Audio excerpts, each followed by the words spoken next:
everyone, my name is Aulia Nindita and I will share what I have learned about second language acquisition.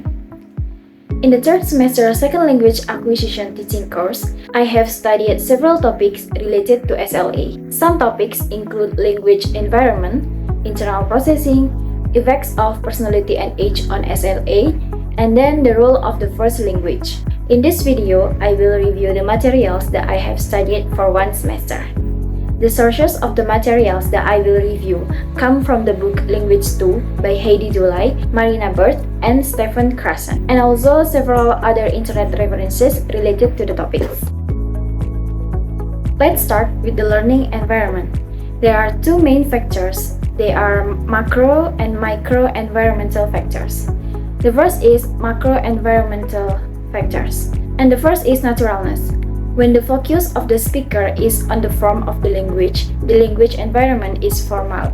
When the focus is on the content of the communication, the language environment is natural. And the next is formal environment.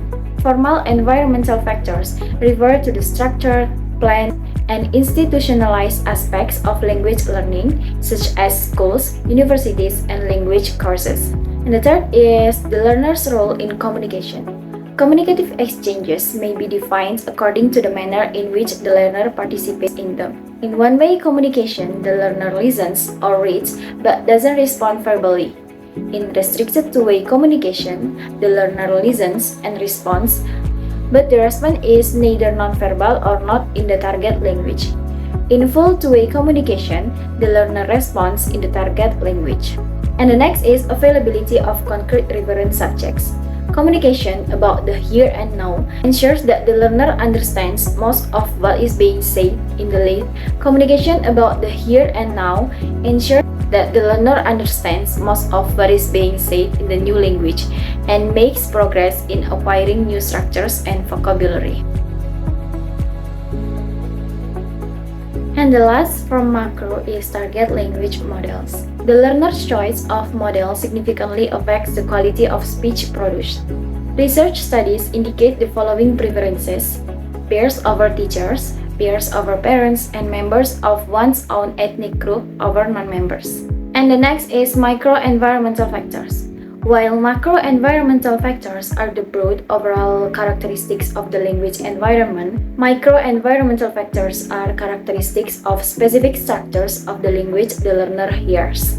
Salience refers to how noticeable particular language feature is to the learner. Salience helps learners to notice new language features in the input, which is a crucial first step in the acquisition process. And the second is feedback. Feedback refers to information provided to the learner about their language production. Feedback helps learners to notice the gap between their current language production and the target language norms. And the last is frequency. Learners are more likely to acquire language features that they encounter frequently. Frequency plays a crucial role in the development of both vocabulary and grammar.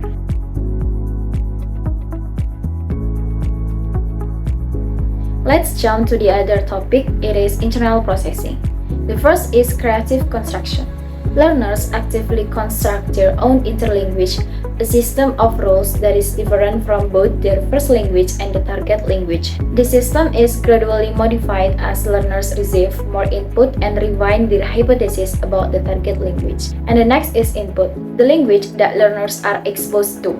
It is crucial that the input is comprehensible, meaning that learners can understand the meaning of the message even if they don't understand all the individual words or grammatical structures. And the third is intake, the portion of the input that learners actually notice and attend to. This is influenced by factors such as the learner's prior knowledge, attention, and motivation. And the next is filter. An effective filter that can block input from reaching the learner's processing mechanisms. This filter is raised by factors such as anxiety, stress, and lack of motivation. And the last is monitor, a conscious editor that learners can use to correct their output. However, the monitor is only effective under certain conditions, such as when learners have enough time, know the relevant roles, and are focused on form. And the next is implication for language teaching. The capture also discussed the implications of these findings for language teaching. It suggests that teachers should provide learners with plenty of comprehensible input, create a low-anxiety classroom environment, encourage learners to focus on meaning rather than form, and use activities that promote natural communication. And the next topic is the effects of personality and age on second language learning.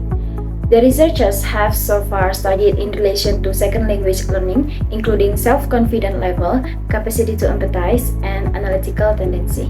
First is self-confidence. People are more willing to take risks, which increase their ability to learn. The next is empathy. By developing empathy, second language learners can become more effective communicators.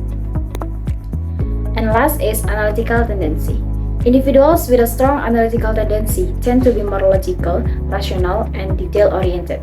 Analytical thinkers may be better able to identify and understand grammatical rules and memorize vocabulary items. And the next is the effects of age. Researchers have focused on the effect of age on the second language acquisition between adults and children.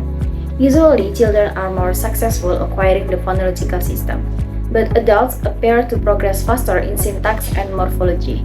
There are some factors that affect a second language in different age. First is biological factors. Adult brains are different from child brains in terms of language acquisition mechanisms. The second is cognitive. Children may have certain cognitive skills such as memory and flexibility that can facilitate language learning. Next is affective factors. Motivation, attitude, and self-esteem can play a significant role in second language learning at any age. And the last is environment. Exposure to the target language, opportunities for practice, and the quality of instruction can also affect learning. And the next topic is the influence of first language on second language acquisition.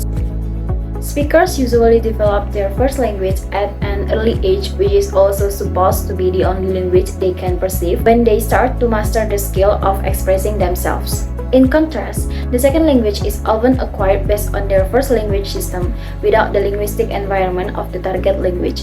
As a result, the first language plays an important role in the SLA. Learners of a second language might experience language transfer that has two parts. That is, linguistic habits from the first language and mistakes made by learners in SLA. The language transfer also has a negative impact, that is, when first language habits hinder learning the second language. This is more likely to occur when the two languages have significantly different linguistic systems. The level of similarity between the language can influence the ease or difficulty of learning the second language. The last topic that I will discuss in this video is theories of SLA. Learning a language has two main points, form and meaning.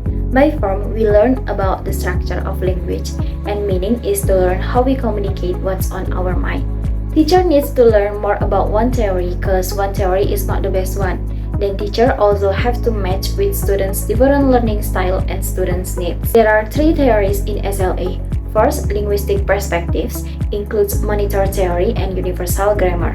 And the second is psychological perspectives includes behavior, cognitive, connection, process ability, and interactionist perspectives. And the third is sociocultural perspective, means that the use of language is based on the environment where language learners lives. Everyone can learn and produce language, even the mentally impaired children.